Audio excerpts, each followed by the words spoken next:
Welcome to this journey through the fascinating world of economics, a journey designed to gently guide your mind through the fundamental principles that shape our daily lives, our societies, and the global systems we all participate in, whether we realize it or not. As you rest, your mind remains receptive to understanding the beautiful logic that underlies how resources flow, how decisions are made, and how value is created and exchanged throughout human civilization. Economics is not merely about money or markets, though these are certainly important elements. Economics is fundamentally about choices, about how we allocate scarce resources to meet unlimited wants and needs, about how societies organize themselves to produce, distribute, and consume the goods and services that sustain and enrich human life.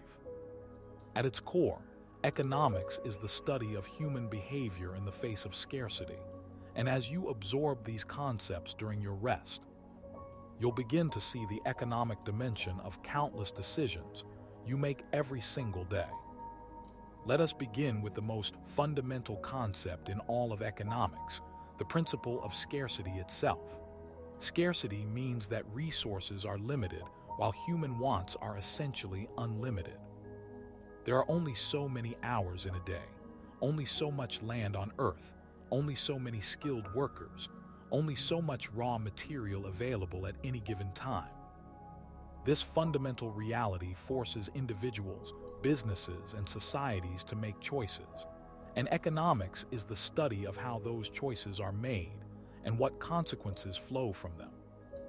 When you choose to spend an evening watching a movie, you're simultaneously choosing not to spend that evening reading a book, exercising, working on a project, or visiting friends. The movie itself might cost money, but the deeper economic cost is the opportunity foregone, what economists call opportunity cost. Opportunity cost represents the value of the next best alternative that must be given up when a choice is made. This concept applies universally, from your personal daily decisions to the largest policy choices made by governments. When a government decides to spend $1 billion building highways, the opportunity cost might be the schools, hospitals, or environmental programs that could have been funded instead. Understanding opportunity cost helps us think more clearly about trade-offs, recognizing that every choice involves sacrifice. Every decision to do one thing is simultaneously a decision not to do something else. This principle connects directly to another foundational concept called the production possibilities frontier, which illustrates the maximum combinations of goods or services that can be produced with available resources and technology. Imagine a simple economy that produces only two things, food and clothing. With limited resources, if this economy devotes all its resources to food production, it might produce a maximum amount of food but zero clothing. Conversely, devoting everything to clothing production yields maximum clothing but no food. Any point between these extremes represents a possible combination, and the curve connecting all possible efficient combinations is the production possibilities frontier. Points inside this curve represent inefficient use of resources, while points outside the curve are currently unattainable with existing resources and technology. The shape of this curve reveals something important about opportunity costs. Typically, the curve is bowed outward, reflecting increasing opportunity costs. This happens because resources are not perfectly adaptable to all uses. Workers skilled at farming are not equally skilled at making clothes, and land suitable for growing crops is not equally suitable for raising sheep for wool. As society produces more and more of one good, it must employ resources that are progressively less suited to that task, meaning the opportunity cost rises. This principle explains why complete specialization is rarely optimal. However, the production possibilities frontier is not fixed forever. Economic growth occurs when the frontier shifts outward, meaning an economy can produce more of both goods than before. This growth happens through several mechanisms, including technological advancement, which allows more output from the same inputs, increases in the quantity or quality of resources, such as a growing labor force or discovery of new natural resources, and improvements in organization and efficiency. Understanding these concepts helps us appreciate that economic growth is not automatic, but results from investment in education, research, infrastructure, and the countless innovations that enhance productivity. Now let us turn to the concept of markets, which are simply mechanisms that bring buyers and sellers together to exchange goods, services, or resources.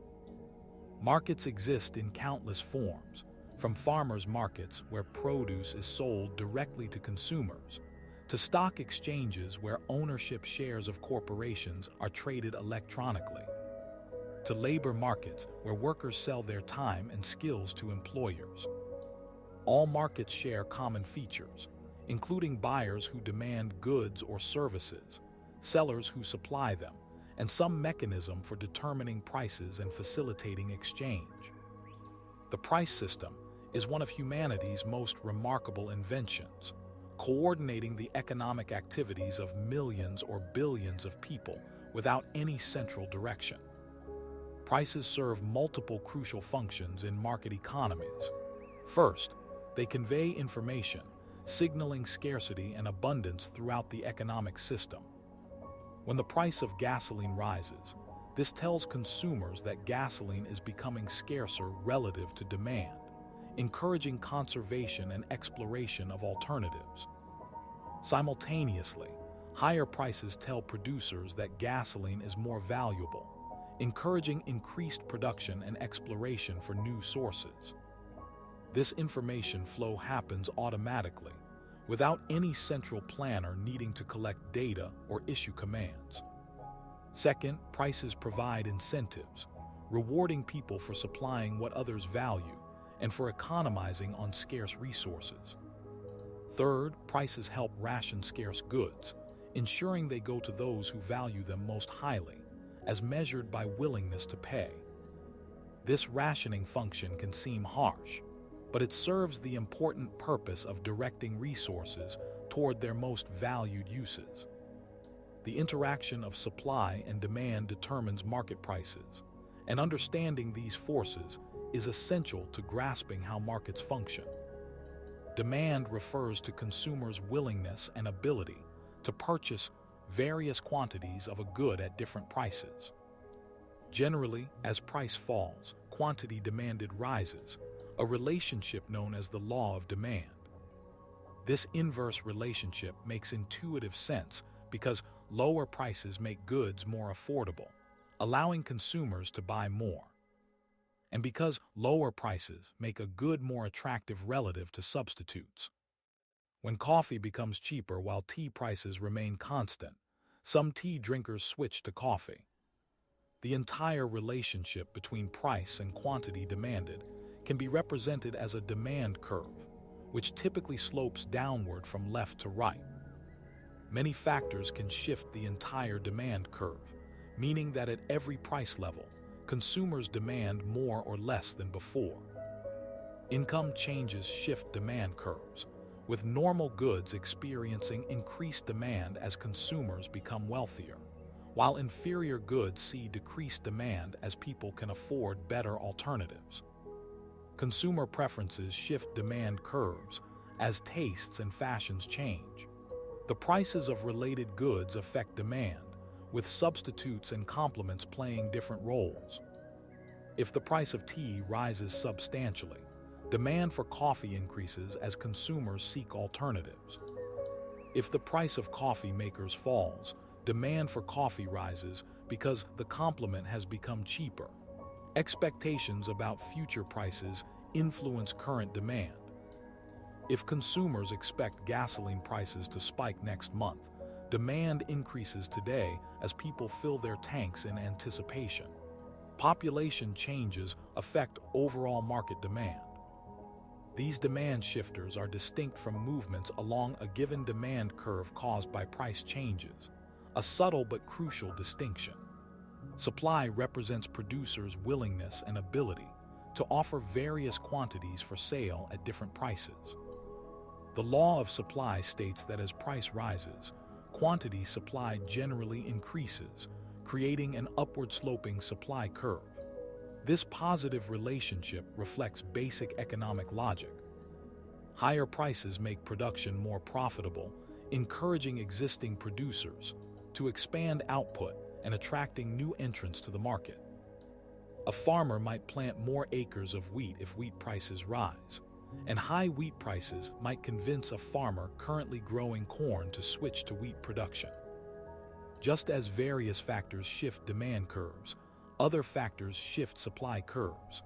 Technological improvements shift supply rightward, allowing producers to offer more at each price level. The invention of more efficient harvesting equipment allows farmers to supply more grain at every price point. Input costs affect supply, with rising costs of labor, raw materials, or energy shifting supply leftward, reducing the quantity supplied at each price. The number of producers in the market affects overall supply. Government policies such as taxes, subsidies, and regulations shift supply curves. A tax on production shifts supply leftward as producers require higher prices to cover the added cost, while a subsidy shifts supply rightward. Expectations about future prices influence current supply decisions. If producers expect prices to rise soon, they may withhold supply from the current market, shifting supply leftward today. Natural conditions affect supply in agricultural and resource markets, with favorable weather increasing crop supplies while droughts reduce them. The magic of markets emerges when supply and demand interact to determine equilibrium price and quantity. At equilibrium, the quantity consumers wish to buy exactly equals the quantity producers wish to sell. The market clears with no shortages or surpluses. This equilibrium occurs at the intersection of supply and demand curves. If the current price exceeds equilibrium, quantity supplied exceeds quantity demanded, creating a surplus. Producers competing to sell their excess inventory bid prices downward toward equilibrium. If price falls below equilibrium, quantity demanded exceeds quantity supplied, creating a shortage. Consumers competing for limited supplies bid prices upward toward equilibrium. These automatic adjustments constitute the self-regulating nature of markets, requiring no central coordinator. When conditions change, shifting supply or demand curves, markets establish new equilibria.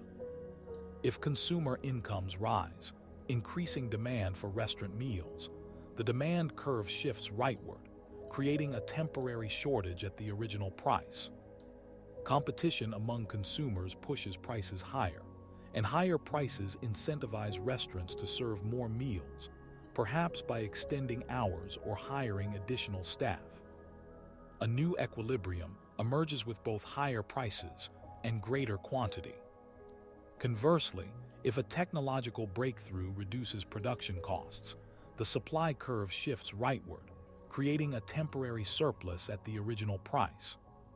Competition among suppliers pushes prices lower, and lower prices attract more buyers. The new equilibrium features lower prices and greater quantity.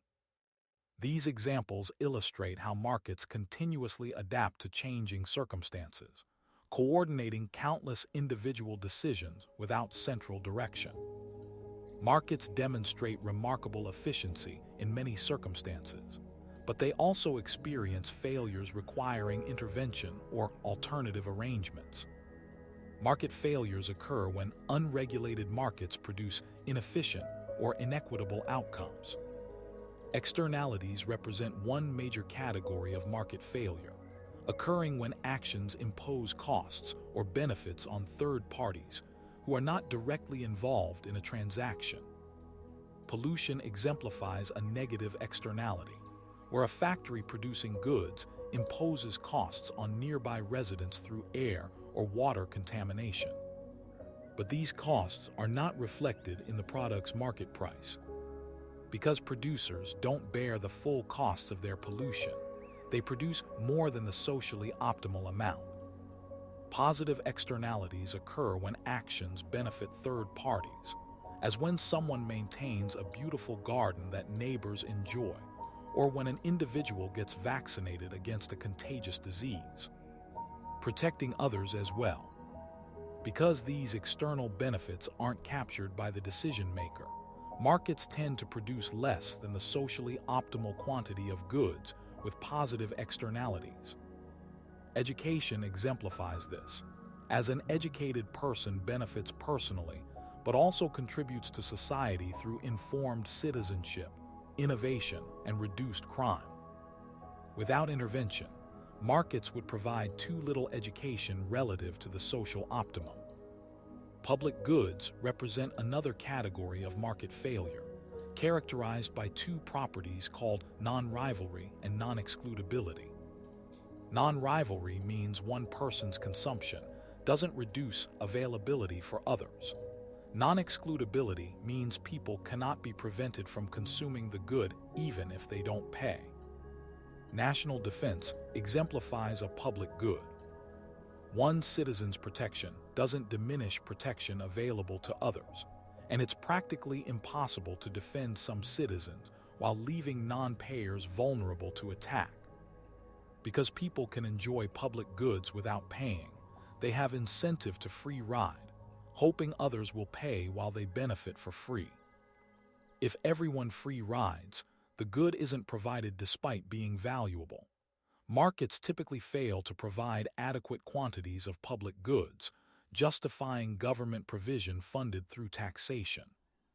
Information asymmetries create market failures when one party to a transaction knows more than the other, potentially leading to exploitation or market breakdown. The used car market illustrates this problem. Sellers know more about their car's quality than buyers do.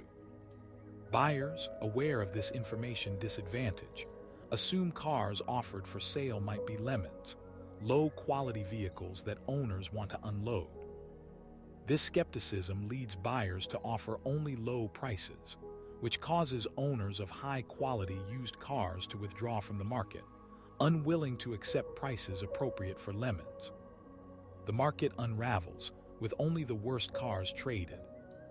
This adverse selection problem affects many markets, including insurance markets, where insurers struggle to distinguish high-risk from low-risk customers. Moral hazard represents another information problem, occurring when people behave differently after entering an agreement, because consequences of their actions are partially borne by others. Someone with comprehensive insurance against theft might take fewer precautions protecting their property, knowing the insurance company bears the loss. These various market failures help explain why all modern economies mix market mechanisms with government interventions, regulations, and public provision of certain goods and services. The optimal balance between markets and government remains debated, but understanding both market strengths and failures enables more informed discussion.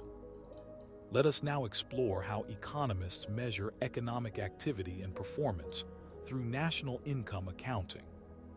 Gross domestic product, universally known as GDP, measures the total market value of all final goods and services produced within a country during a specific period, typically a year or quarter. This single number attempts to summarize the enormous complexity of a modern economy producing millions of different items. Several aspects of this definition deserve emphasis. GDP measures production occurring within a country's borders regardless of who owns the production facilities. A Japanese-owned factory in the United States contributes to American GDP, while an American-owned factory in Mexico contributes to Mexican GDP. This contrasts with gross national product, which measures production by a nation's citizens regardless of location. GDP counts only final goods and services to avoid double counting. When a farmer sells wheat to a bakery, and the bakery sells bread to consumers, only the bread's value is included in GDP. Including both the wheat and the bread would count the wheat twice, once as wheat and again as an ingredient in bread. The value-added approach solves this problem by counting only the value added at each production stage. The farmer adds value by growing wheat. The bakery adds value by transforming wheat into bread. Summing value added at all stages equals the final goods value. GDP includes only production occurring during the measurement period, excluding sales of goods produced in earlier periods. When someone sells a used car, this transaction doesn't contribute to current GDP because the car's production was counted in an earlier year's GDP. The current transaction merely transfers ownership without creating new production. However, any commission paid to a dealer facilitating the sale does count, because this represents a currently produced service. GDP measures market value, meaning quantities are weighted by prices rather than simply counted. Producing one luxury car contributes more to GDP than producing one bicycle, because the car's market value is higher. This market value approach means GDP reflects what societies actually produce, valuing goods according to what people will pay. Economists calculate GDP using three equivalent approaches, each measuring the same underlying economic activity from different perspectives. The expenditure approach sums all spending on final goods and services, categorized into consumption by households, investment by businesses, government purchases, and net exports representing foreign trade. Consumption includes all household spending on goods and services, from groceries to haircuts to rent, typically comprising about 60 to 70% of GDP in developed economies. Investment includes business spending on equipment, structures, and inventory, plus household spending on new housing. This differs from casual usage, where investment might mean buying stocks, but in economics, investment specifically means spending on capital goods that will produce future output. Government purchases include spending on goods and services from military equipment to teacher salaries, but exclude transfer payments like Social Security or unemployment benefits, which merely redistribute income without directly purchasing production.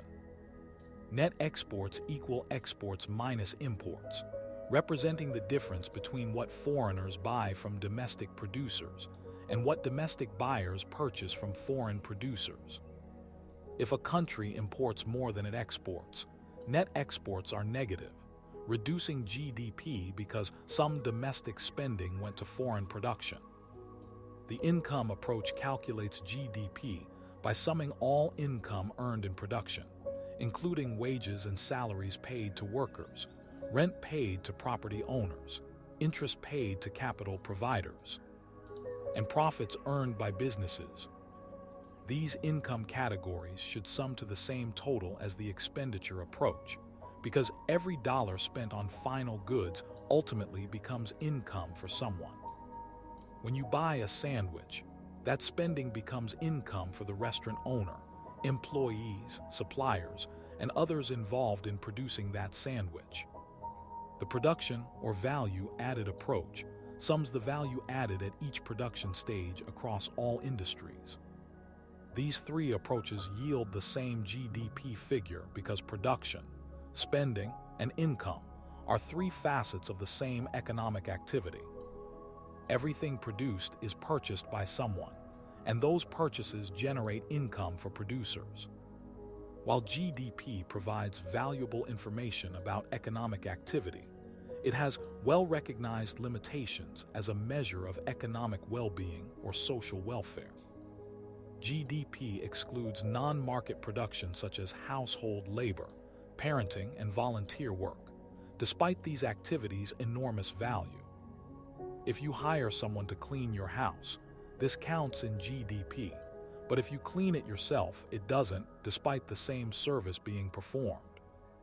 GDP also excludes most informal economy activity and illegal transactions. GDP doesn't account for production's environmental consequences. An economy might increase GDP by depleting forests, overfishing oceans, or polluting air and water, even though such activities reduce future productive capacity and harm health. GDP treats all production equally regardless of its contribution to well-being. Spending on crime prevention, pollution cleanup, or rebuilding after natural disasters increases GDP just like spending on education, healthcare, or recreation. Though the former categories reflect problems rather than prosperity. GDP says nothing about income distribution. An economy where a few people earn enormous incomes while many struggle in poverty could have the same GDP as a more equitable economy, but the latter might provide greater overall well-being. Recognizing these limitations, economists use GDP carefully, understanding it measures market production rather than comprehensive well-being. Alternative measures attempt to address some limitations. The Genuine Progress Indicator adjusts GDP for factors like environmental degradation, income inequality, and non-market activities, attempting a more comprehensive measure of sustainable economic well-being. The Human Development Index combines income with health and education indicators, recognizing that development involves more than material production. Despite limitations, GDP remains valuable for tracking economic growth, comparing economies, and informing policy decisions.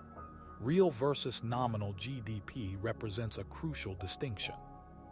Nominal GDP measures production using current prices, so it can increase either because more is produced or because prices rise. Real GDP adjusts for price changes, isolating actual production changes from mere price inflation. If nominal GDP increases 10%, but prices also increase 10%, real GDP is unchanged because production quantity hasn't actually increased. Calculating real GDP requires choosing a base year and valuing all years' production using base year prices. This allows meaningful comparisons across time. When we say an economy grew 3%, we mean real GDP grew 3%, indicating actual production increase. Economic growth, meaning sustained increases in real GDP per capita over time, represents one of economics' most important phenomena. Over long periods, even modest growth rates compound into dramatic living standard improvements. An economy growing 3% annually doubles in size approximately every 23 years. Over a century, sustained 3% growth increases production 32-fold. This compounding explains why countries achieving sustained growth for extended periods have transformed from poverty to prosperity. Britain's Industrial Revolution initiated sustained economic growth, with GDP per capita growing roughly 1 to 2% annually from the late 18th century. This seemingly modest rate transformed British society over several generations, creating middle classes, urbanization, and rising living standards. Other countries industrialized later, some achieving even faster growth rates during catch-up periods. Japan grew rapidly after World War II, transforming from a war-devastated economy to a technological powerhouse. South Korea, Taiwan, Singapore, and Hong Kong achieved similarly remarkable growth from the 1960s through the 1990s. China's growth acceleration, beginning in the late 1970s, represents the largest poverty reduction in human history, with hundreds of millions rising from subsistence farming to middle-class urban life within a generation. Understanding what drives economic growth is thus crucial for improving human welfare. Economists Identify several key growth factors. Physical capital accumulation, meaning investment in equipment, structures, and infrastructure, enhances productivity by giving workers better tools. A farmer with a tractor produces far more than one with only hand tools. However, capital accumulation alone cannot sustain long-term growth because of diminishing returns. Adding the first tractor to a farm might dramatically increase production, but adding a 10th tractor to a farm that already has 9 yields much smaller gains. Eventually, further capital accumulation adds little additional output. Human capital, meaning workers' knowledge, skills, and health, powerfully influences productivity and growth. Education enhances workers' abilities to use technology, solve problems, and adapt to change. Healthier workers are more productive and miss less work. Societies investing heavily in education and health tend to grow faster and sustain growth longer than those neglecting human development. Technological progress represents perhaps the most important long-run growth driver, enabling production of more output from the same inputs. New technologies circumvent diminishing returns by fundamentally changing production methods. The computer revolution dramatically increased productivity across countless industries. The internet transformed communication, commerce, and information access. Biotechnology promises continued productivity gains in agriculture and medicine. These innovations prevent the stagnation that diminishing returns to capital accumulation might otherwise cause. Technological progress itself depends on innovation and research. Both basic scientific research, expanding fundamental knowledge, and applied research, developing practical applications. Institutions profoundly affect growth by shaping incentives for investment, innovation, and productive activity. Property rights ensure people can own and benefit from assets, encouraging investment and innovation. Without secure property rights, why invest in a business that might be arbitrarily confiscated? Why innovate if others can freely copy your ideas without compensation? Contract enforcement allows people to make credible commitments and engage in complex economic relationships. The rule of law prevents arbitrary government action and ensures everyone faces similar rules. Political stability makes long-term planning and investment feasible. Countries with weak institutions often struggle to sustain growth despite abundant natural resources or motivated populations. Resource-rich countries sometimes perform worse economically than resource-poor neighbors, a paradox called the resource curse, often reflecting how resource wealth corrupts institutions and concentrates power. Markets and openness to trade stimulate growth by encouraging specialization, competition, and knowledge diffusion. International trade allows countries to specialize in production where they have comparative advantages, a concept we will explore shortly, increasing overall output. Trade also exposes domestic firms to foreign competition, pressuring them to improve efficiency and adopt best practices. Openness to foreign investment brings capital, technology, and management expertise. Countries that isolated themselves from global trade, like the Soviet bloc or pre-reform China, generally grew slower than open economies. Understanding growth theory helps explain global inequality. Some countries are wealthy with GDP per capita exceeding $50,000, while others remain desperately poor with GDP per capita below $1,000. These gaps reflect decades or centuries of different growth rates compounding. Countries that industrialized early and sustained steady growth are now wealthy. Countries that failed to industrialize or suffered growth collapses remain poor. Some middle-income countries grew rapidly during industrialization, but then stagnated, falling into a middle-income trap where wages become too high for labor-intensive manufacturing to compete globally. but productivity remains too low for advanced manufacturing or services. Escaping this trap requires upgrading technology, skills, and institutions to compete on innovation rather than low wages. Let us turn now to business cycles, the short-run fluctuations in economic activity that create recessions and booms.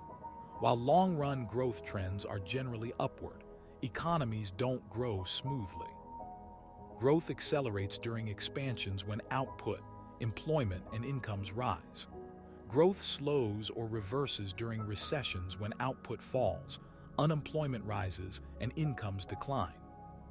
These cycles have enormous impacts on people's lives. During recessions, millions lose jobs, businesses fail, and poverty increases.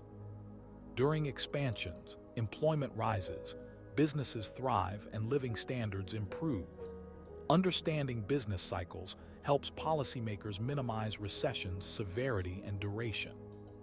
Recessions have various causes, but aggregate demand fluctuations play central roles. Aggregate demand represents total spending on domestic production by all sectors of the economy, households, businesses, government, and foreign buyers. When aggregate demand falls significantly, businesses cannot sell all they produce at current prices. They respond by cutting production and laying off workers. Unemployed workers have less income to spend, further reducing demand in a vicious cycle. Consumer confidence affects spending patterns. When consumers worry about job security or economic prospects, they reduce spending and increase saving, decreasing aggregate demand. Pessimistic businesses postpone investments in new equipment or facilities. These behavioral changes can become self-fulfilling prophecies, where worry about recession helps cause actual recession. Financial crises severely disrupt economies by freezing credit markets. Banks become reluctant to lend.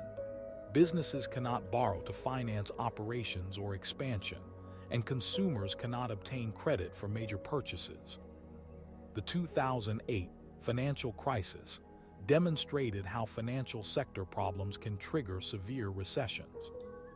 Housing market collapse, bank failures, and credit market seizure caused the deepest recession since the Great Depression, with unemployment reaching 10% and millions losing homes. External shocks sometimes trigger recessions. Oil price spikes in the 1970s caused stagflation, the combination of stagnant growth and high inflation. Natural disasters, pandemics, or wars disrupt production and spending, potentially triggering recessions. The COVID-19 pandemic caused the sharpest economic contraction in modern history, as governments restricted activity to slow viral spread. Governments and central banks use macroeconomic policies attempting to stabilize economies, reducing recession severity and promoting sustainable growth. Fiscal policy involves government spending and taxation decisions. During recessions, governments can stimulate demand by increasing spending on infrastructure, education, defense, or other programs, directly creating jobs and income. Governments can also cut taxes, leaving households and businesses with more after-tax income to spend. These expansionary policies increase budget deficits as spending rises and tax revenue falls, but deficits might be worthwhile if they shorten recessions and reduce unemployment. During booms, governments might do the opposite, cutting spending or raising taxes to prevent overheating and inflation, while reducing deficits accumulated during recessions. This countercyclical approach uses fiscal policy to smooth business cycles. However, fiscal policy faces challenges. Political processes make fiscal policy slow and cumbersome. Passing spending increases or tax cuts through legislatures takes time, and by the time policies are implemented, economic conditions might have changed. Political incentives sometimes favor deficits regardless of economic conditions. As politicians enjoy popular spending increases and tax cuts, but face resistance to the opposite policies needed during booms. Large government debts might eventually create problems, limiting fiscal space for future stimulus or raising interest rates that crowd out private investment. Monetary policy, conducted by central banks like the Federal Reserve in the United States, the European Central Bank in Europe, or the Bank of Japan, involves manipulating money supply and interest rates to influence economic activity. Central banks lower interest rates during recessions to stimulate borrowing, spending, and investment. Lower rates make business loans cheaper, encouraging expansion and hiring. Lower mortgage rates stimulate housing construction and sales. Lower rates on car loans and credit cards encourage consumer spending. These effects boost aggregate demand, helping end recessions. During booms, especially if inflation threatens, central banks raise interest rates to slow growth and prevent overheating. Higher rates discourage borrowing and spending, cooling demand and reducing inflation pressure. Monetary policy has advantages over fiscal policy, including speed and flexibility. Central banks can adjust interest rates at any meeting, responding quickly to changing conditions without legislative approval. Central banks are typically independent of direct political control, insulating monetary policy from short-term political pressures. However, monetary policy also faces limits. Interest rates cannot fall below zero, or at least not far below zero, limiting stimulus during severe recessions. When the 2008 crisis pushed rates to near zero, central banks turned to unconventional policies like quantitative easing, purchasing large quantities of bonds to inject money into the economy and lower long-term interest rates. Monetary policy affects the economy through channels that take time to work, creating lags between policy changes and economic effects. Changes in interest rates might take 6 months to a year or more to fully impact spending and production. If central banks misjudge timing, monetary policy could be destabilizing rather than stabilizing. Inflation, meaning a sustained increase in the general price level, represents another major macroeconomic concern. Modest inflation is normal and even desirable in growing economies, but high inflation creates serious problems, eroding purchasing power, creating uncertainty, distorting economic decisions, and potentially spiraling out of control. Deflation, meaning falling price levels, also creates problems by encouraging people to delay purchases, since goods will be cheaper later, reducing current demand and potentially creating deflationary spirals. Inflation has several causes. Demand pull inflation occurs when aggregate demand grows faster than aggregate supply, creating excess demand that pulls prices upward. If consumers suddenly have much more money to spend but production cannot quickly increase, prices rise to ration limited supplies among eager buyers. Cost push inflation occurs when production costs rise, pushing prices upward. If oil prices spike, transportation costs rise throughout the economy, forcing businesses to raise prices. If unions negotiate large wage increases, businesses raise prices to cover higher labor costs. Built-in inflation occurs when inflation expectations become embedded in wage and price setting. If workers expect 3% inflation, they demand 3% wage increases to maintain purchasing power. Businesses, expecting costs to rise 3%, raise prices 3%. These actions produce the expected inflation, validating expectations. Breaking this cycle requires convincing people inflation will be lower, but changing expectations is difficult. Central banks combat inflation by raising interest rates, slowing economic activity, and reducing demand pressure on prices. This medicine can be painful, potentially causing recession, but might be necessary to prevent inflation from spiraling out of control. The 1970s and early 80s demonstrated both the dangers of high inflation and the costs of fighting it. Inflation reached double digits in many developed countries, eroding living standards and creating economic chaos. Federal Reserve Chairman Paul Volcker aggressively raised interest rates above 15% in the early 1980s, triggering a severe recession with unemployment exceeding 10%, but successfully breaking inflation's back. Inflation fell to low single digits and remained there for decades. This episode taught central bankers that credibility matters enormously. If people believe central banks will keep inflation low, expectations remain anchored, making inflation control easier. If credibility is lost, inflation expectations can spiral, making control much more difficult and costly. Most modern central banks target inflation around 2%, low enough to avoid inflation problems, but high enough to provide cushion against deflation and allow flexibility in monetary policy. Unemployment represents another key macroeconomic indicator and social concern. People willing and able to work, but unable to find jobs suffer lost income, reduced living standards, and psychological distress. High unemployment wastes productive resources and reduces overall economic output. Economists distinguish several unemployment types. Frictional unemployment occurs because matching workers to jobs takes time. Someone quitting one job to search for a better one is temporarily unemployed during the search. New labor market entrants spend time finding first jobs. This unemployment type is unavoidable in dynamic economies where workers change jobs and new opportunities constantly emerge. Some frictional unemployment might even be beneficial, reflecting workers' pursuit of better matches rather than accepting the first available job. Structural unemployment occurs when workers' skills don't match available jobs.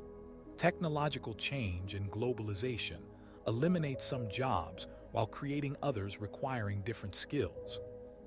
Coal miners might lose jobs as economies shift toward renewable energy, but lack skills for newly created solar panel installation jobs.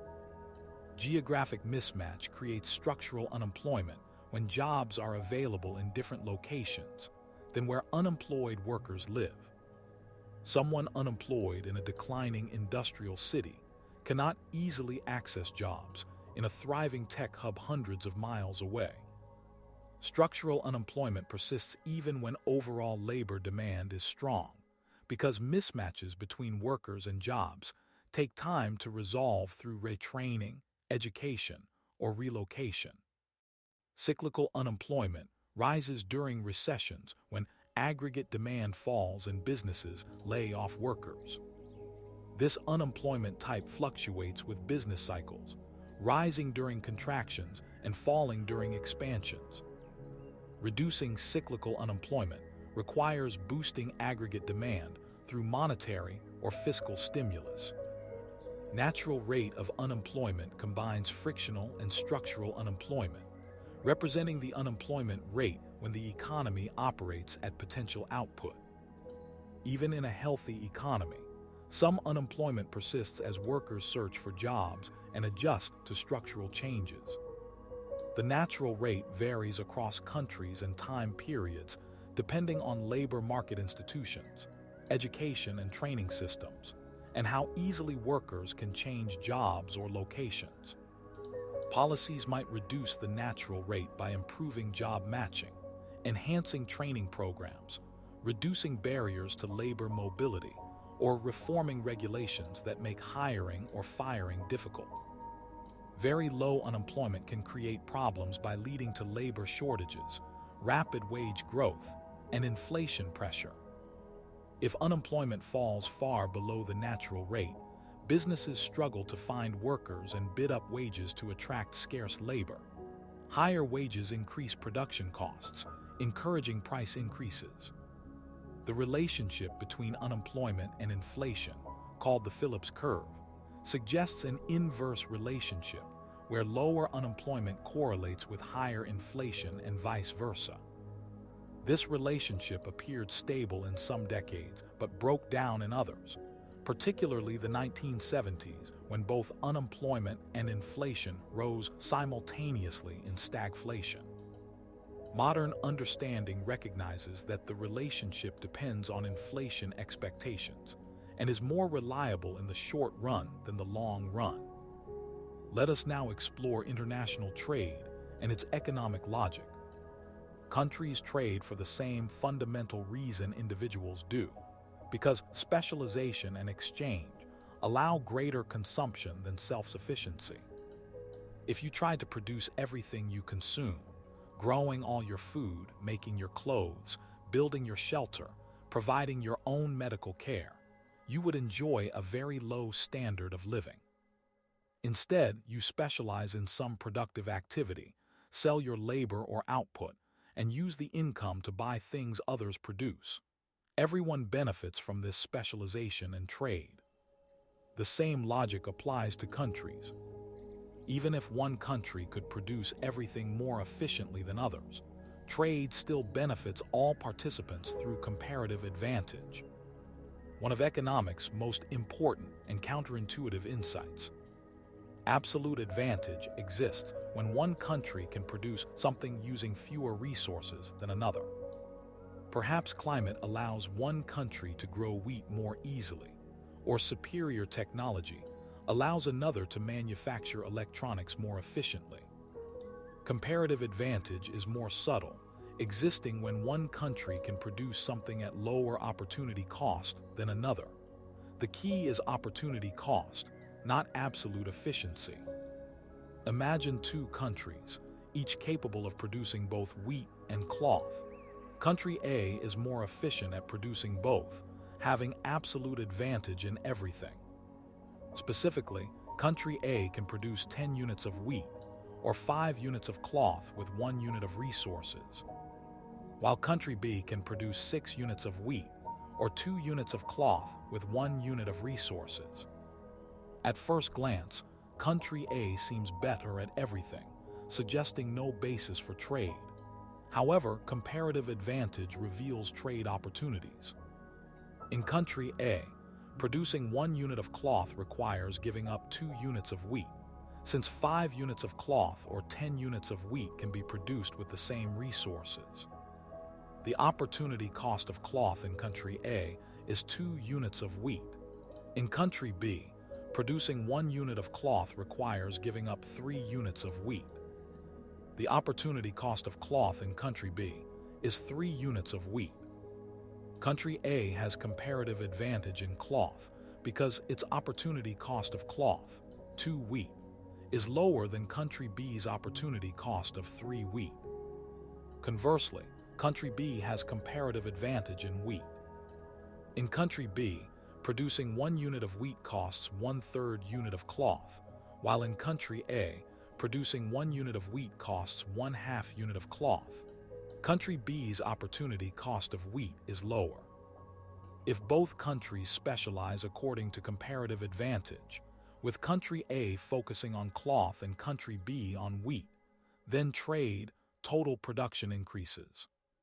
Suppose each country has 100 units of resources. With self-sufficiency, Country A might allocate 50 resources to wheat and 50 to cloth, producing 500 wheat and 250 cloth. Country B might allocate 50 to wheat and 50 to cloth, producing 300 wheat and 100 cloth. Combined production is 800 wheat and 350 cloth. Now suppose Country A specializes completely in cloth, allocating all 100 resources to cloth production, yielding 500 cloth. Country B specializes completely in wheat, producing 600 wheat. Combined production is now 600 wheat and 500 cloth. Notice that cloth production increased from 350 to 500, while wheat production decreased from 800 to 600. This seems problematic since wheat production fell, but the magic happens through trade. If the two countries trade, say, 200 cloth for 300 wheat, Both end up with more of both goods than under self-sufficiency. After trade, country A has 300 cloth and 300 wheat, compared to 250 cloth and 500 wheat under self-sufficiency. Country B has 300 cloth and 300 wheat, compared to 100 cloth and 300 wheat under self-sufficiency. Both countries consume more of both goods through specialization and trade than they could produce alone. This principle applies regardless of absolute efficiency differences. Even if one country is better at producing everything, both countries still benefit from specialization based on comparative advantage. This insight demolishes the common argument that trade harms countries that are less efficient at everything.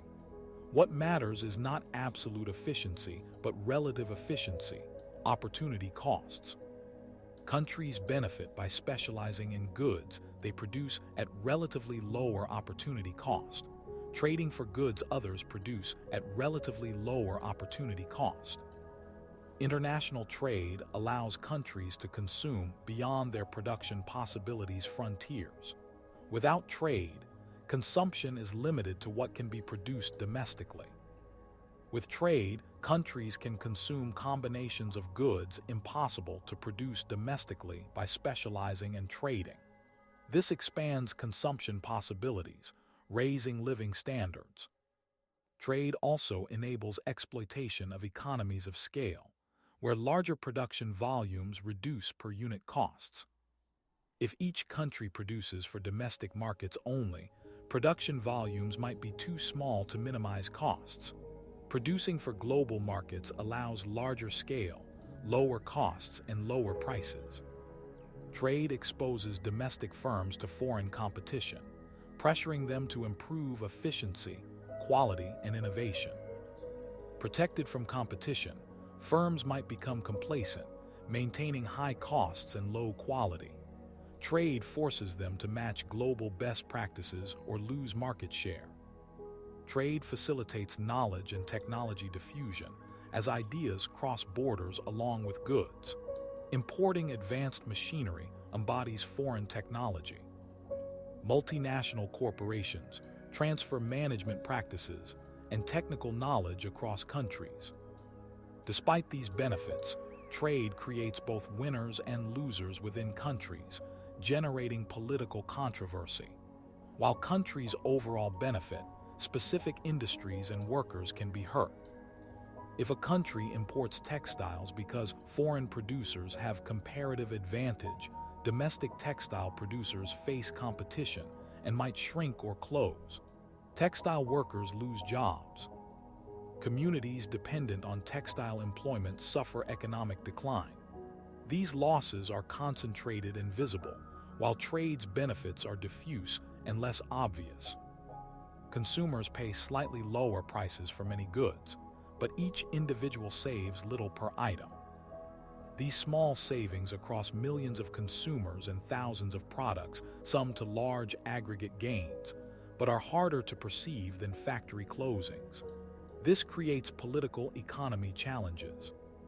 Trade's losers lobby aggressively for protection, while beneficiaries, being numerous and individually affected little, organize less effectively. Politicians often respond to concentrated interests, even when broader interests favor free trade. Trade protection through tariffs or quotas might save specific jobs, but imposes costs exceeding benefits. Tariffs, taxes on imports, raise prices for consumers and using industries. If steel tariffs protect domestic steel jobs, steel-using industries like automobiles or construction face higher costs, potentially destroying more jobs than steel tariffs save. Quotas, limits on import quantities, create similar problems, raising prices and reducing consumer choice. Protectionism invites retaliation where trading partners impose their own tariffs, reducing exports and harming export industries. During the Great Depression, countries raised tariffs attempting to protect domestic industries, triggering retaliatory tariffs that collapsed global trade, deepening and prolonging the depression. Post-World War II institutions like the General Agreement on Tariffs and Trade and later, the World Trade Organization promoted trade liberalization, successfully reducing tariffs and expanding trade, contributing to decades of global growth. Recent years have seen backlash against globalization in some countries, with politicians questioning free trade and imposing new tariffs. Economics suggests that while addressing distributional concerns is legitimate, reverting to protectionism would reduce overall prosperity. Better approaches might include helping displaced workers transition through retraining, education, relocation assistance, and social safety nets that cushion adjustment costs while preserving trade's overall benefits. Exchange rates determine how currencies trade against each other, influencing international trade exchanges. For 100 yen, Americans buying Japanese goods must pay dollars to obtain yen, while Japanese buying American goods convert yen to dollars. Exchange rates affect trade competitiveness. If the dollar strengthens against the yen, meaning $1 now buys 120 yen instead of 100, American goods become more expensive for Japanese buyers, potentially reducing American exports. Simultaneously, Japanese goods become cheaper for Americans, potentially increasing imports. The strengthening dollar helps American consumers but hurts American exporters. Weakening currencies have opposite effects, helping exporters but raising import costs for domestic consumers. Exchange rates are determined in foreign exchange markets through supply and demand for currencies.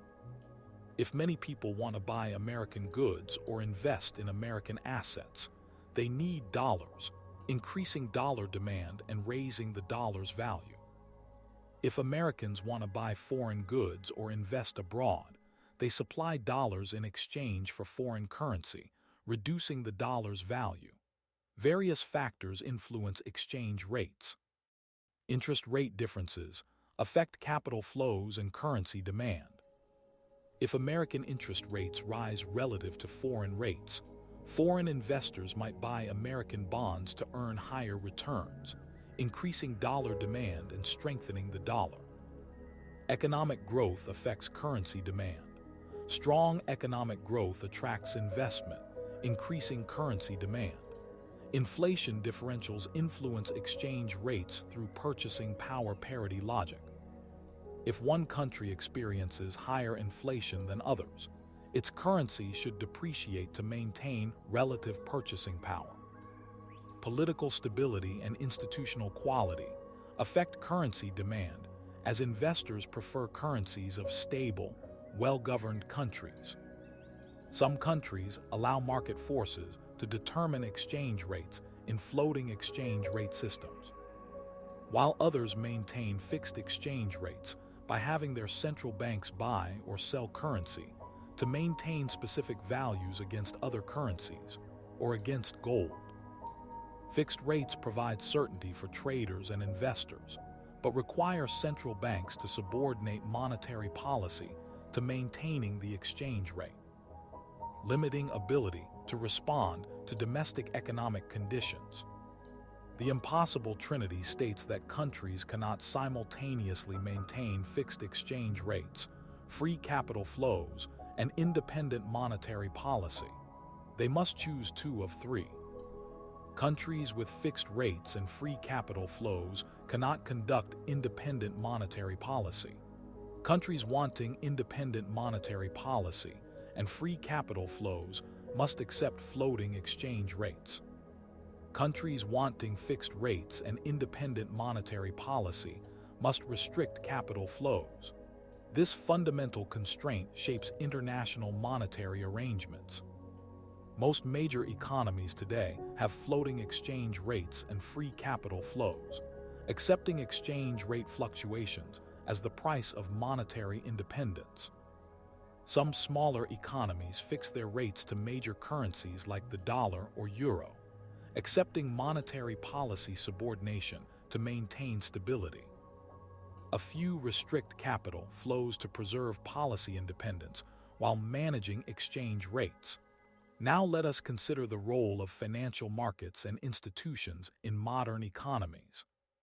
Financial markets facilitate the flow of funds from savers to borrowers, enabling investment, growth, and risk management.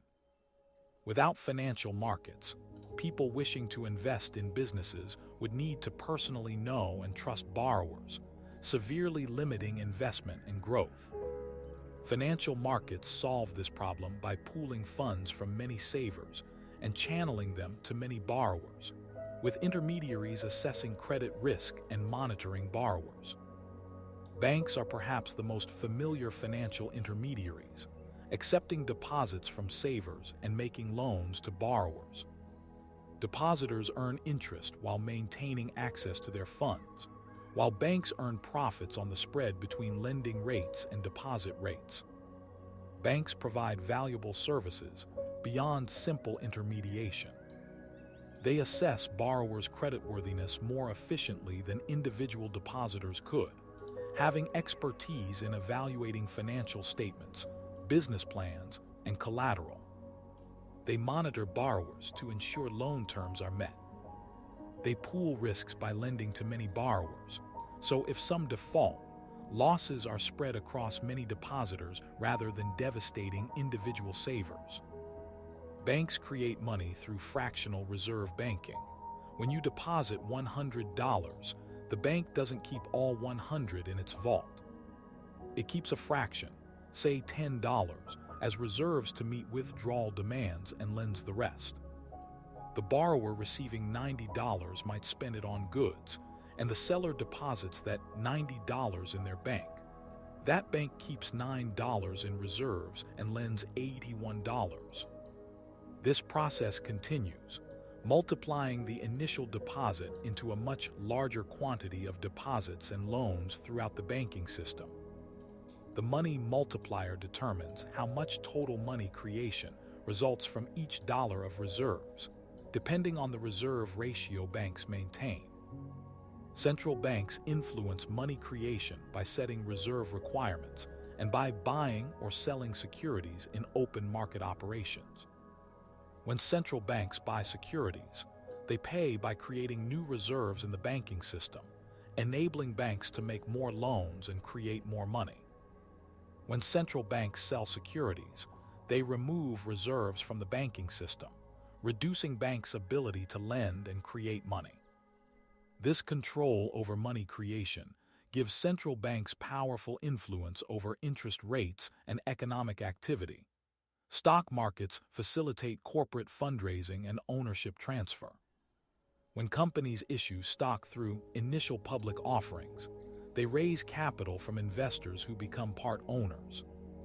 After initial offerings, stocks trade in secondary markets where investors buy and sell shares without affecting company finances directly.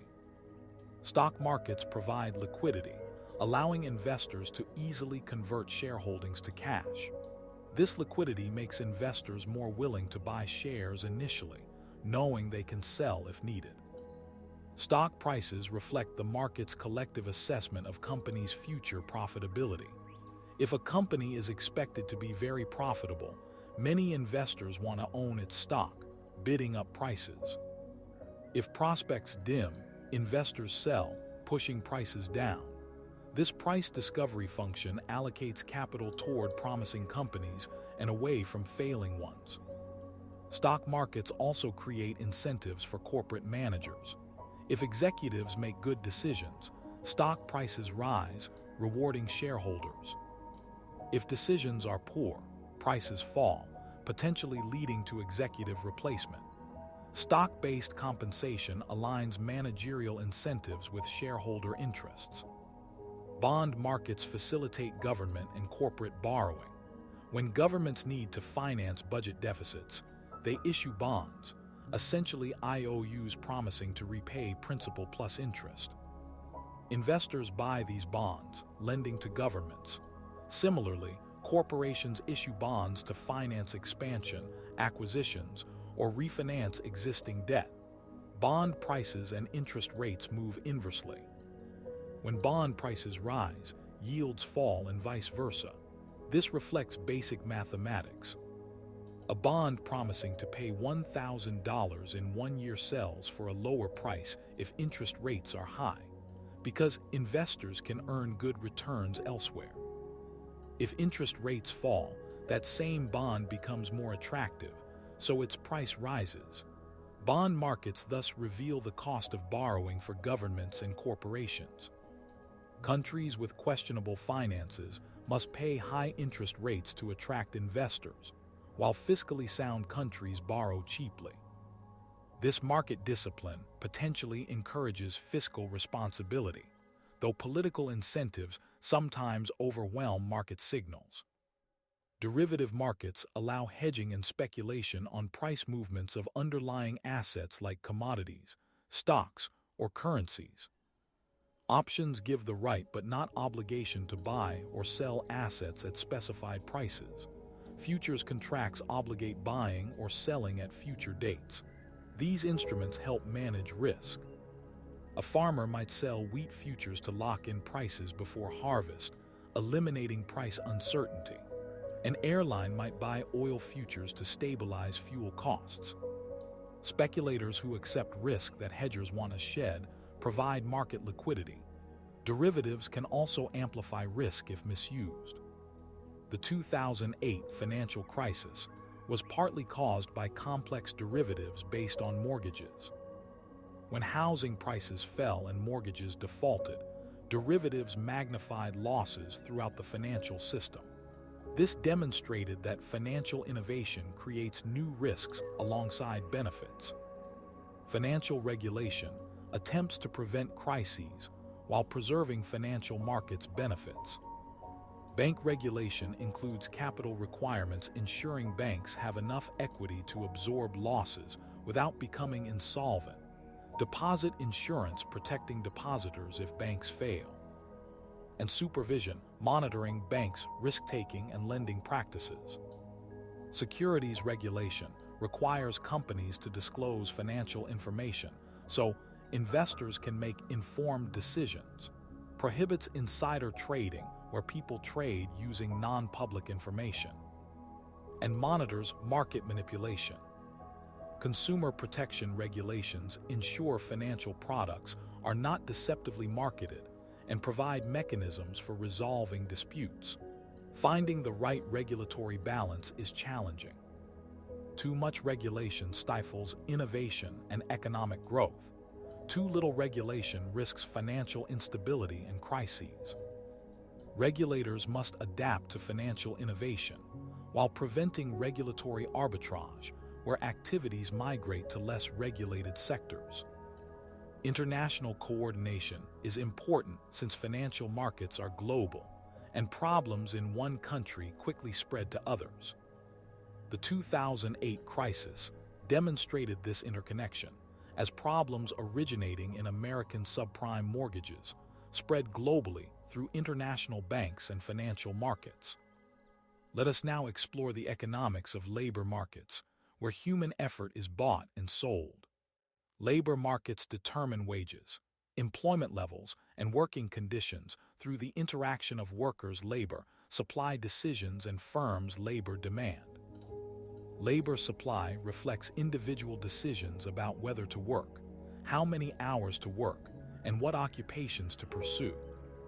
These decisions balance the benefits of work, primarily income allowing consumption, against its costs, including foregone leisure, education investment required for skilled jobs, and work's potential unpleasantness.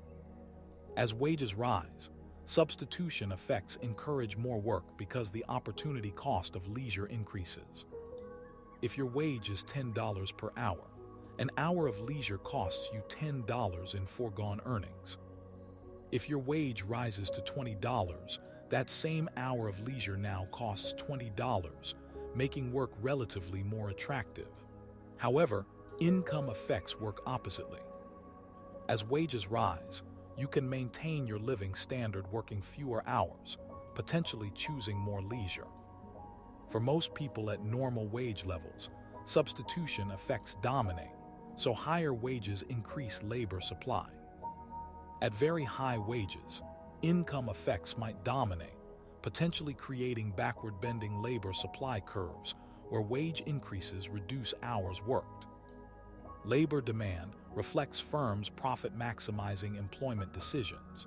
Firms hire workers as long as each additional worker's contribution to revenue exceeds their wage. This marginal revenue product of labor depends on worker productivity and output prices. More productive workers generate more labor demand. Higher output prices increase labor demand because workers' output is more valuable. Technological change affects labor demand in complex ways. Labor-saving technology might reduce demand for workers performing specific tasks. Automated checkout systems reduce demand for cashiers. However, technology often complements rather than replaces labor, increasing productivity and labor demand. Computers didn't eliminate office workers but made them more productive, increasing demand for office skills. Moreover, technology creates new jobs even while eliminating others.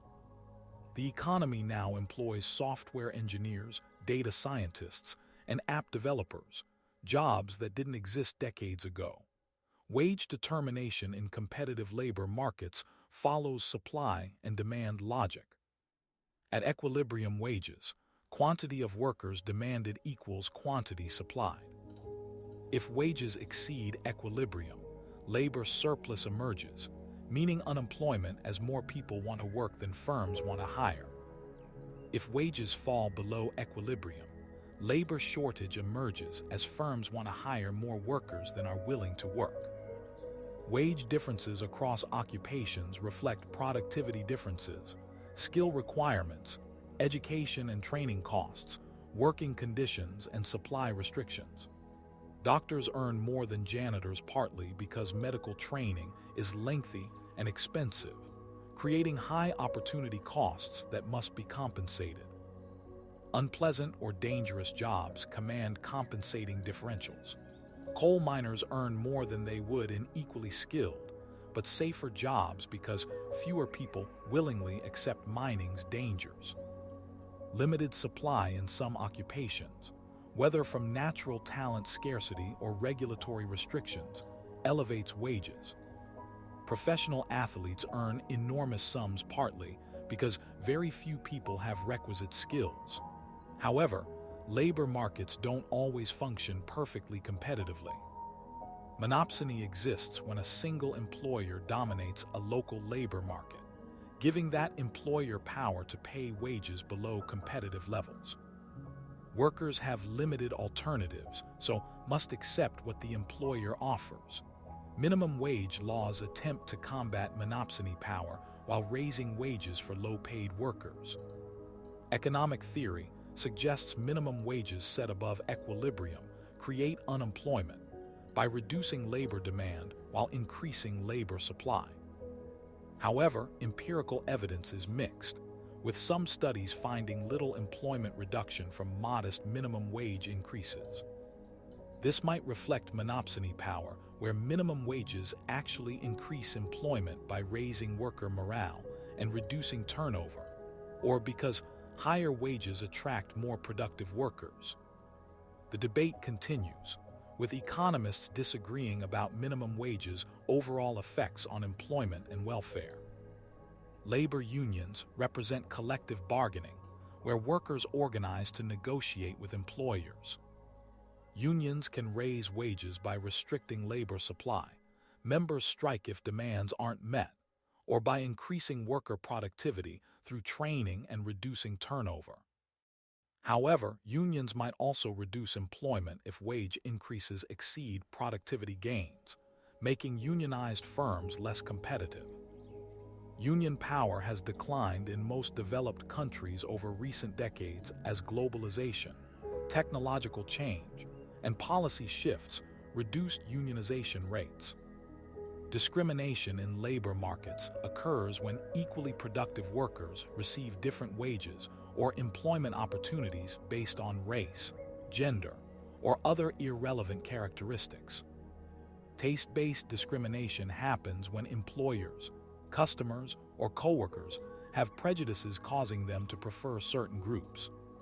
Statistical discrimination occurs when employers use group averages to make hiring decisions, because individual productivity is hard to observe. If employers believe, rightly or wrongly, that one group is on average more productive, they might favor that group even when individual members of other groups are equally qualified. Discrimination is both morally objectionable and economically inefficient, misallocating labor and reducing output. Competitive pressures should reduce discrimination over time, as non-discriminating firms can hire talented workers from discriminated groups at lower wages, gaining competitive advantages.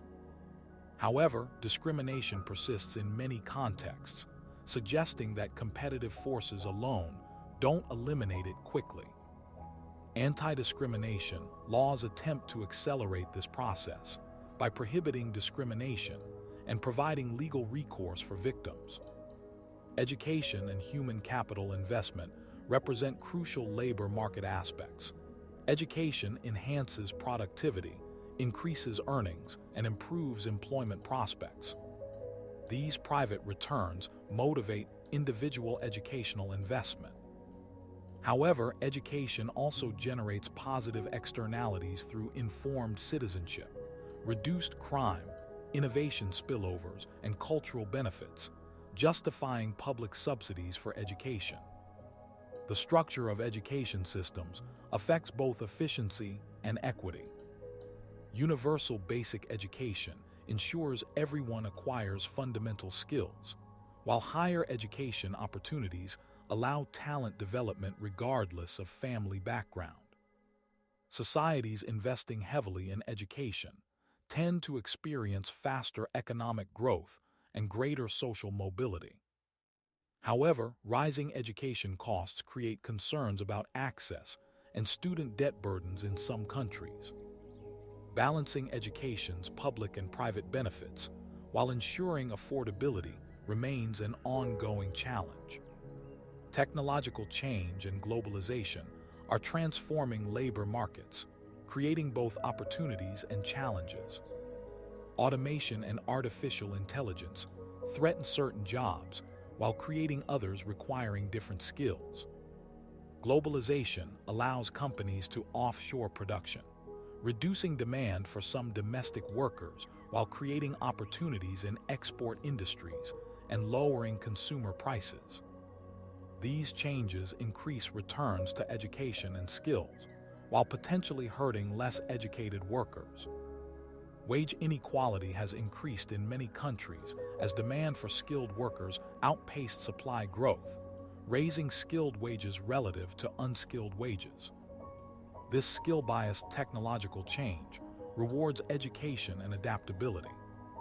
Policy responses might include investing in education and training to help workers acquire valued skills, strengthening social safety nets to cushion transitions, and potentially exploring universal basic income or other novel approaches to income distribution in a highly automated economy. The future of work remains uncertain, with debates about whether technological change will eliminate more jobs than it creates, or whether new jobs will emerge as they have after previous technological revolutions. History suggests that while specific jobs disappear, new opportunities emerge, and living standards rise through productivity gains. However, transitions can be difficult for displaced workers, justifying policies that ease adjustment and ensure broadly shared prosperity. Environmental economics addresses how economic activity affects the natural environment and how environmental quality affects economic welfare. Traditional economic models often treated environmental resources as free and unlimited, ignoring pollution costs and resource depletion. Modern environmental economics recognizes that environmental quality is scarce and valuable, requiring economic analysis and policy intervention. Pollution exemplifies environmental market failure through negative externalities. When a factory emits pollutants, it imposes costs on others through health problems, reduced property values, and ecosystem damage. But these external costs don't appear in the factory's profit calculations. Without intervention, the factory produces more than socially optimal because it doesn't bear pollution's full costs. Several policy approaches address pollution externalities. Command and control regulation sets specific pollution limits or mandates particular technologies. Environmental agencies might require factories to install scrubbers reducing emissions below specified levels. This approach provides certainty about emission reductions, but lacks flexibility and might be economically inefficient if compliance costs vary greatly across polluters. Market-based approaches like pollution taxes and cap-and-trade systems harness economic incentives to reduce pollution cost-effectively. Pollution taxes, also called Pigouvian taxes after economist Arthur Pigou, charge polluters per unit of emissions, internalizing external costs. Faced with pollution taxes, firms have incentive to reduce emissions if abatement costs are lower than tax payments. This automatically directs pollution reduction toward firms that can reduce emissions most cheaply, minimizing total abatement costs. Cap-and-trade systems set overall pollution limits and create tradable emission permits. The cap ensures environmental goals are met, while trading allows flexibility in how reductions are achieved. Firms that can reduce emissions cheaply do so, and sell excess permits to firms facing higher abatement costs. This trading establishes a permit price reflecting pollution's marginal abatement cost. Both taxes and cap-and-trade can achieve pollution targets efficiently, though they differ in certainty. Taxes provide cost certainty but uncertain emission reductions, while cap-and-trade provides emission certainty but uncertain costs. Choice between approaches depends on whether policymakers prioritize cost predictability or environmental outcomes. Climate change represents perhaps the most significant environmental challenge, with economic dimensions spanning mitigation costs, adaptation needs, international cooperation, and intergenerational equity. Greenhouse gas emissions create global externalities, since emissions anywhere affect climate everywhere.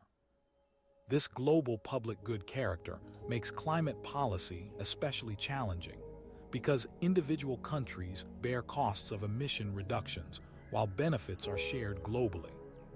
Creating free rider incentives. International climate agreements attempt to coordinate emission reductions across countries. The Paris Agreement established nationally determined contributions where countries pledge emission reductions, though enforcement mechanisms are weak. Achieving adequate emission reductions requires overcoming collective action problems, where each country prefers others to bear reduction costs. Carbon pricing through taxes or cap-and-trade represents economists' preferred climate policy approach because it harnesses market mechanisms to reduce emissions cost-effectively while encouraging innovation in clean technologies. However, political opposition to carbon pricing remains strong in many countries due to concerns about energy costs, competitiveness, and government revenue use. Climate change adaptation involves adjusting to climate impacts through infrastructure investments, agricultural changes, and coastal protection. Adaptation costs will be substantial, especially for developing countries with limited resources and high vulnerability. Climate economics also raises profound questions about discounting future costs and benefits. Climate damages primarily affect future generations, while mitigation costs are borne today.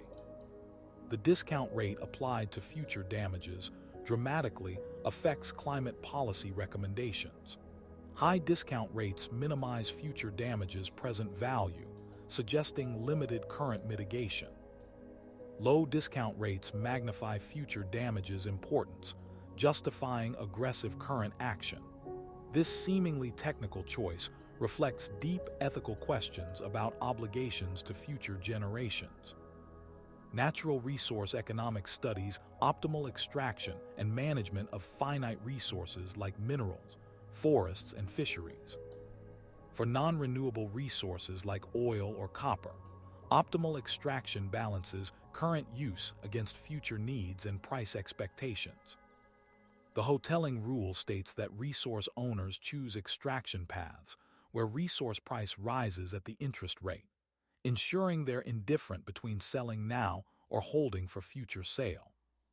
This implies resource prices should rise over time, though technological progress finding substitutes or improving extraction efficiency can offset this tendency. Renewable resources like forests and fisheries can provide sustainable yields if harvested at rates not exceeding regeneration. However, open access common resources face overexploitation because individual harvesters don't consider how their harvest affects resource regeneration and future availability. This tragedy of the commons was famously analyzed by Garrett Hardin, showing how rational individual behavior can produce collectively irrational outcomes when property rights are absent. Fisheries exemplify this problem. In open access fisheries, each fisher catches as many fish as possible because fish left in the ocean are available to competitors.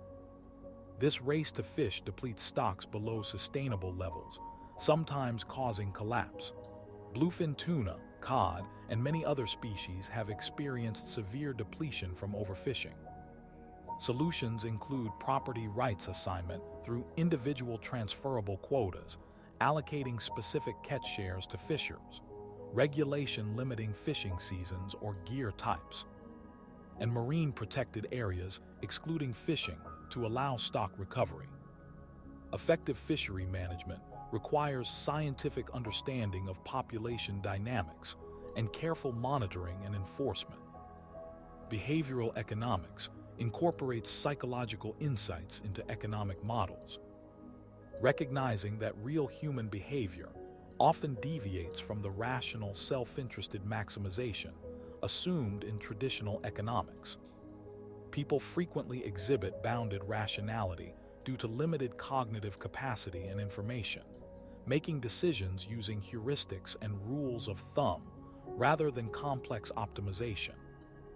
These shortcuts usually work well, but sometimes produce systematic errors.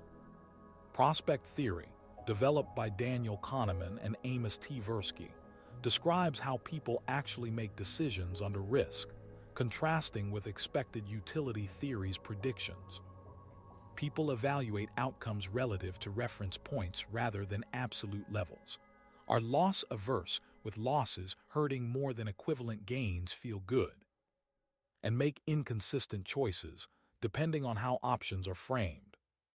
These patterns explain phenomena like reluctance to sell assets that have declined in value, unwillingness to trade possessions for cash, even when rational analysis suggests trading, and risk-seeking behavior when facing losses versus risk-averse behavior when facing gains.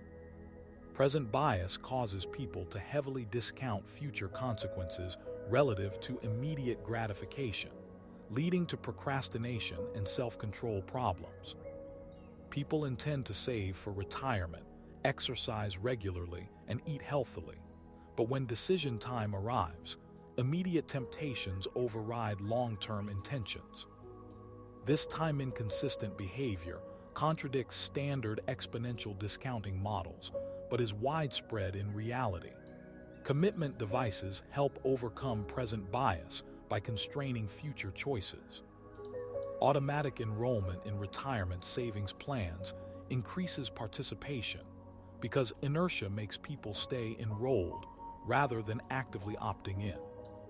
Christmas Club accounts that penalize early withdrawal help people save for holiday expenses. Pre-commitment to exercise by paying for gym memberships in advance increases workout frequency. Social preferences including altruism, fairness concerns, and reciprocity influence economic behavior in ways pure self-interest cannot explain. People donate to charities, tip servers they'll never see again, and reject unfair offers in ultimatum game experiments even when rejection costs them money. These behaviors reflect genuine concern for others and desire for fairness, not just strategic self-interest. Understanding these behavioral patterns improves policy design through choice architecture, or nudges that structure decisions to help people achieve their own goals. Opt-out rather than opt-in defaults dramatically increase retirement savings and organ donation rates. Simplifying forms and providing information at decision moments improve choices. Making healthy foods more visible and convenient increases consumption without restricting freedom. These libertarian paternalistic approaches preserve choice while guiding people toward better outcomes. However, behavioral economics also raises concerns about manipulation. The same tools that help people save more or eat healthier could be used to exploit behavioral biases for profit or serve questionable government objectives. Distinguishing beneficial nudges from harmful manipulation requires careful ethical consideration. Development economics studies how poor countries can achieve sustained economic growth and improved living standards. Economic development involves not just income growth, but also improvements in health, education, institutional quality, and human capabilities.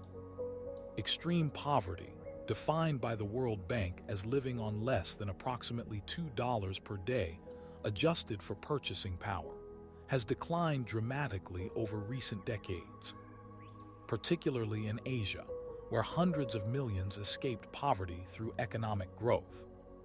However, over 700 million people remain in extreme poverty, mostly in sub-Saharan Africa and South Asia.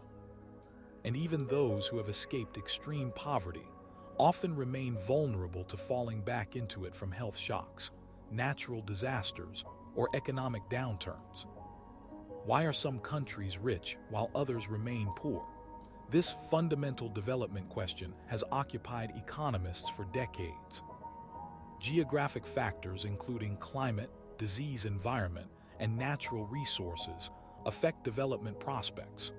Tropical diseases like malaria impose enormous health and economic burdens. Landlocked countries face higher trade costs. Resource abundance sometimes correlates with slower growth.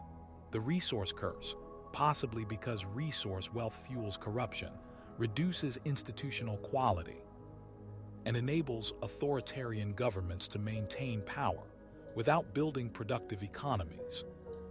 However, geography is not destiny, as shown by countries that develop despite geographical disadvantages. Institutions profoundly influence development outcomes. Countries with secure property rights, contract enforcement, rule of law, and constraints on government arbitrariness tend to grow faster and sustain growth longer than those with weak institutions. Good institutions encourage investment, innovation, and productive activity by ensuring people can benefit from their efforts. Poor institutions encourage rent-seeking, corruption, and predation rather than productive activity. Why do some countries have good institutions while others have bad ones? Colonial history influences current institutions. European colonizers established extractive institutions designed to exploit resources in some colonies, while settling with their families and establishing more inclusive institutions in others. These initial institutional differences persisted after independence, affecting growth trajectories. Political economy factors perpetuate bad institutions as ruling elites benefit from extractive systems and resist reforms that would diffuse power and economic opportunity more broadly. Culture and social norms influence development through effects on trust, cooperation, gender roles, and attitudes toward innovation and entrepreneurship. However, culture itself evolves with economic development, So, attributing development differences primarily to culture risks circular reasoning. Poverty traps might prevent poor countries from developing, even when institutions improve. If individuals are too poor to invest in education or health, if infrastructure is inadequate to support productive businesses, or if markets are too small to support modern industry, countries might remain stuck in low-level equilibria. Escaping poverty traps might require big push development strategies, with coordinated investments across multiple sectors simultaneously. However, whether poverty traps actually exist and whether big push approaches succeed remains debated. Foreign aid aims to supplement domestic resources and help poor countries develop. Aid can finance infrastructure, health, education, and poverty relief programs that governments cannot afford. However, aid effectiveness varies enormously. Some aid has supported successful development, while much has been wasted through corruption, poorly designed programs, or creation of dependency relationships. Aid works best when recipient countries have good institutions and sound policies, but these countries might need aid least. Aid to countries with poor institutions often fails to reach intended beneficiaries or support wasteful projects. Conditionality, where donors require policy reforms in exchange for aid, has had mixed success because reforms imposed externally often lack domestic support and are reversed once aid flows in. Microfinance emerged as a promising approach to poverty alleviation by providing small loans to poor entrepreneurs who lack collateral and access to conventional banks. Pioneered by Grameen Bank in Bangladesh, microfinance uses group lending and social pressure to achieve high repayment rates. Initial enthusiasm suggested microfinance could transform development by unleashing entrepreneurial energy. However, careful research reveals mixed impacts. Microfinance helps some borrowers smooth consumption and manage risks, but rarely transforms them into successful entrepreneurs lifting themselves from poverty. Interest rates are often high due to small loan sizes and administrative costs. Some borrowers become over-indebted. Microfinance is a useful tool, but not a development panacea. Randomized controlled trials have revolutionized development economics by rigorously testing what interventions actually work, rather than simply observing outcomes and trying to statistically control for confounding factors. Researchers randomly assign some people or communities to receive interventions while others serve as control groups, just like medical drug trials. This allows causal inference about intervention impacts. RCTs have tested numerous development interventions, revealing that some widely used approaches don't work as expected, while other simple interventions are highly effective. Providing free or subsidized insecticide-treated bed nets dramatically reduces malaria. Deworming medication improves children's school attendance and long-term earnings at very low cost. Conditional cash transfers, where poor families receive money if children attend school and get health checkups, improve education and health while reducing poverty. These evidence-based approaches are increasingly guiding development policy and aid allocation. Education quality matters as much as quantity for development. Many developing countries have dramatically expanded school enrollment, but learning outcomes remain poor. Students spend years in school without acquiring basic literacy and numeracy. This learning crisis reflects inadequate teacher training, poor curricula, large class sizes, and limited accountability. Improving education quality requires not just more spending, but better teacher incentives, improved pedagogy, and school accountability to parents and communities. Health improvements contribute substantially to development through direct welfare gains from reduced suffering and death, and through economic effects of healthier, more productive workers. Child mortality has fallen dramatically worldwide through vaccination programs, oral rehydration therapy treating diarrheal diseases, and improved nutrition. Life expectancy has increased in most countries. However, major health challenges persist, including infectious diseases like malaria, tuberculosis, and HIV/AIDS in poor countries, and rising non-communicable diseases like diabetes and heart disease everywhere. Health systems in many developing countries struggle with inadequate funding, shortages of trained personnel, poor drug availability, and corruption. Improving health outcomes requires addressing these systemic issues, not just funding specific disease programs. Gender equality promotes development by expanding human capital utilization and improving outcomes for women and children. Educated women have fewer, healthier children, invest more in children's education, and earn higher incomes. However, discrimination, cultural norms, and legal restrictions limit women's opportunities in many countries. Gender gaps persist in education enrollment, employment, earnings, political representation, and legal rights.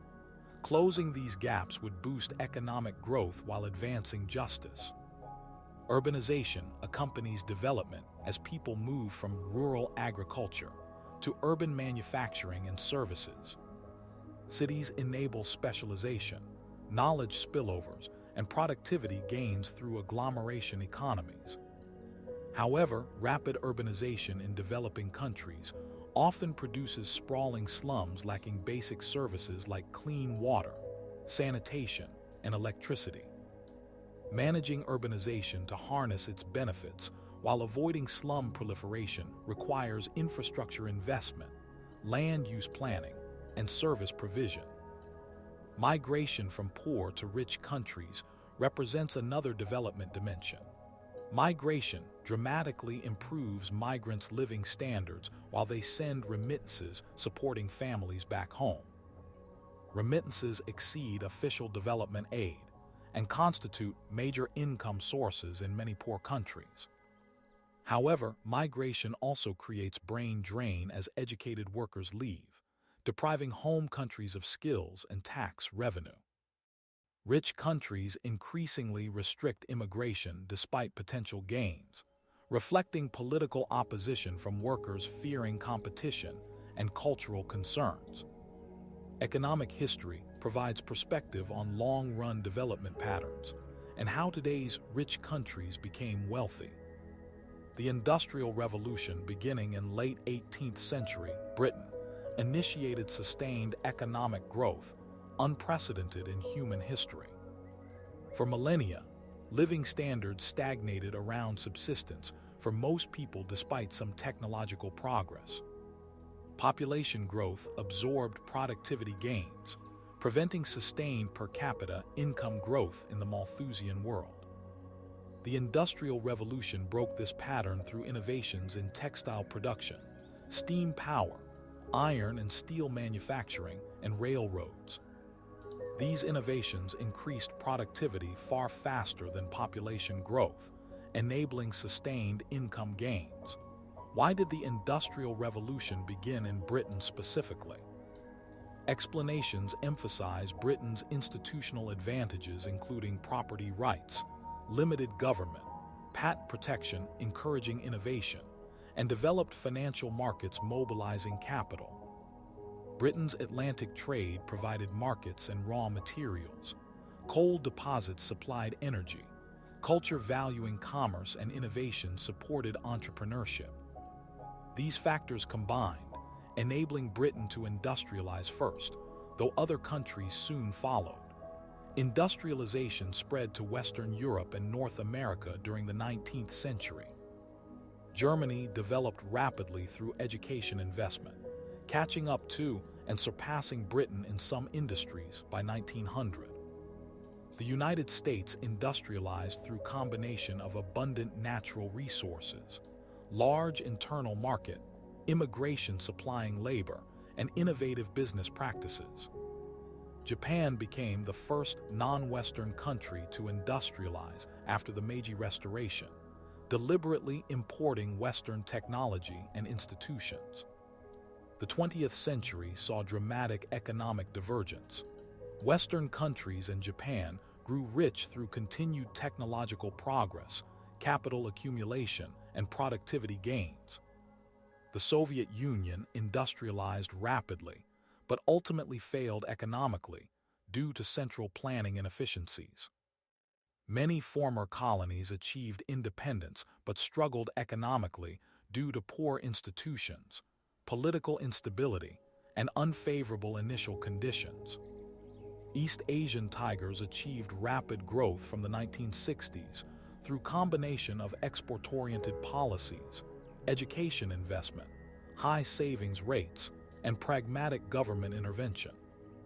China's growth acceleration after 1978 market reforms represents the most dramatic poverty reduction ever, though accompanied by environmental degradation, inequality, and political repression. The Great Depression of the 1930s profoundly influenced economic thinking. Unemployment reached 25% in the United States, industrial production collapsed, and poverty became widespread. Classical economics struggled to explain persistent unemployment and declining output. John Maynard Keynes argued that inadequate aggregate demand caused the depression, and that government spending could stimulate recovery. Keynesian economics dominated macroeconomic policy for decades, though debate continues about its validity. The stagflation of the 1970s challenged Keynesian orthodoxy, as unemployment and inflation rose simultaneously, contrary to Phillips' curve predictions. Milton Friedman and monetarists argued that inflation resulted from excessive money growth, and that activist government policies caused instability rather than reducing it. This intellectual shift contributed to more conservative economic policies, emphasizing inflation control and limited government intervention. The 2008 financial crisis renewed debate about financial regulation and macroeconomic policy. The crisis demonstrated that financial markets require oversight to prevent excessive risk-taking, and that severe recessions justify aggressive government intervention. Central banks and governments responded with unprecedented stimulus, preventing depression but sparking controversy about intervention costs and benefits. Economic systems represent different organizational approaches to fundamental economic questions of what to produce, how to produce it, and for whom to distribute output. Market economies rely primarily on decentralized decisions coordinated through price signals, with private ownership of productive resources and profit-seeking driving production. Command economies use central planning with government ownership of resources and bureaucratic allocation decisions. Mixed economies, which describe all real-world economies today, combine market mechanisms with government intervention, regulation, and public provision of certain goods. The optimal mix remains intensely debated, with perspectives ranging from libertarian views favoring minimal government to socialist views favoring extensive public ownership and control. Historical experience with command economies was largely negative. The Soviet Union achieved rapid industrialization through central planning, but ultimately collapsed due to inefficiency, shortages, poor quality goods, and inability to innovate. Without market prices conveying information about scarcity and value, planners lacked knowledge to allocate resources efficiently. Without profit incentives and competition, enterprises lacked motivation to minimize costs or satisfy consumers. Eastern European command economies experienced similar problems, leading to widespread economic failure and eventual transition to market systems. China's success reflects its hybrid approach combining market mechanisms with Communist Party political control and strategic state intervention. Market reforms beginning in late 1970s freed agriculture, allowed private businesses, and opened trade and investment. These reforms unleashed enormous productive energy, generating rapid growth. However, state-owned enterprises remain important, especially in strategic sectors. Government industrial policy guides development through subsidies, credit allocation, and technology transfer requirements. This model has delivered unprecedented growth, but faces challenges including excess capacity from overinvestment, financial system vulnerabilities, environmental degradation, and questions about whether authoritarian political systems can sustain innovation-driven growth. Inequality has risen in many countries over recent decades, sparking political backlash and policy debate. In the United States, the top 1%'s income share has roughly doubled since 1980, while middle-class wages stagnated. Similar though less extreme patterns appear in many other developed countries. Several factors contribute to rising inequality. Technological change rewards skilled workers, while reducing demand for routine manual and cognitive labor susceptible to automation. Globalization allows offshoring of manufacturing jobs to lower-wage countries while creating opportunities for highly skilled workers. Declining union membership reduces workers' bargaining power. Tax policy changes reduce top marginal rates while capital gains and corporate taxes fell. Rising asset prices benefit wealth holders, while non-owners see relative positions deteriorate. Winner-take-all markets in entertainment, sports, and business amplify rewards for top performers while others struggle. Consequences of inequality extend beyond fairness concerns. High inequality might reduce economic growth by limiting human capital investment among poor families, creating political instability, or concentrating political influence among wealthy elites who shape policy favoring their interests over broader welfare. Extreme inequality might also reduce aggregate demand if poor households' high marginal propensity to consume means redistribution toward them would boost spending.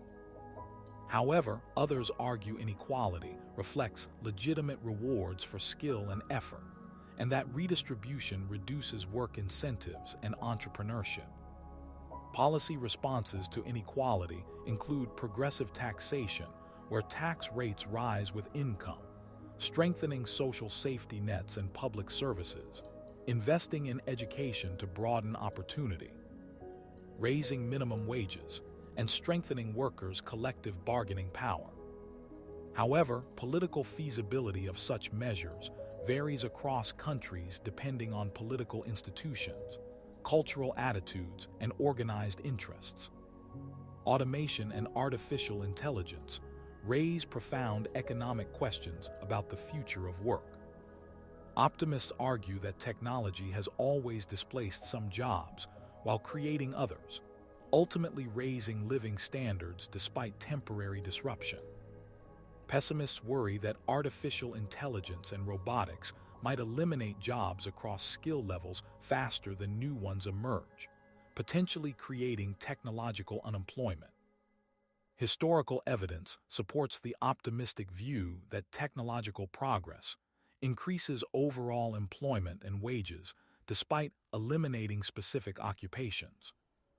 Agriculture once employed most workers but now employs just a few percent in developed countries, yet total employment increased as manufacturing and services expanded. Similarly, manufacturing employment declined but service employment grew. This pattern suggests labor reallocates rather than disappearing.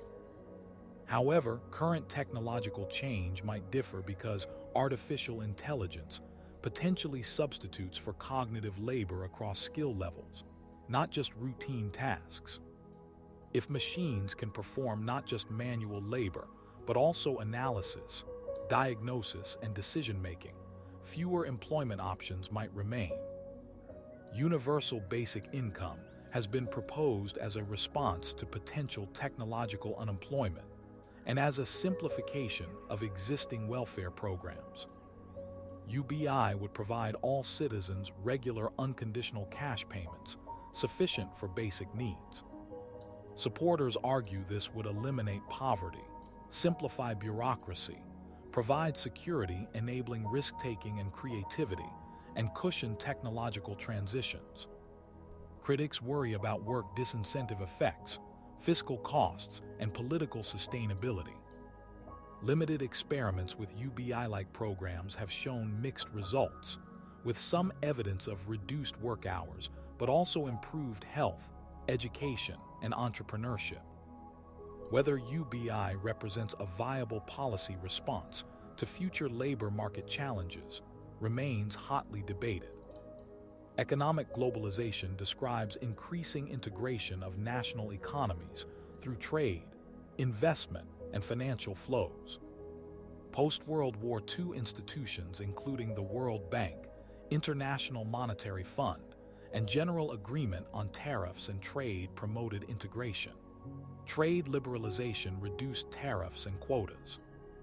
Technology advances in transportation and communication reduced distance costs. Multinational corporations established global production networks. Financial deregulation allowed capital mobility. These changes generated enormous aggregate gains through specialization, competition, and knowledge diffusion. However, globalization also created disruption and inequality. Manufacturing employment declined in developed countries as production shifted to lower-wage economies. Some communities dependent on manufacturing experienced devastating economic and social collapse. Financial integration transmitted crises across borders, as seen when Thailand's 1997 currency crisis spread throughout Asia. The 2008 crisis, originating in American housing markets, quickly became global. Globalization backlash has grown in recent years with political movements questioning free trade, immigration, and international institutions. Brexit, Trump's election partly on anti-trade rhetoric, and rising nationalist movements in many countries reflect discontent with globalization's distributional consequences and loss of national sovereignty to international agreements and institutions.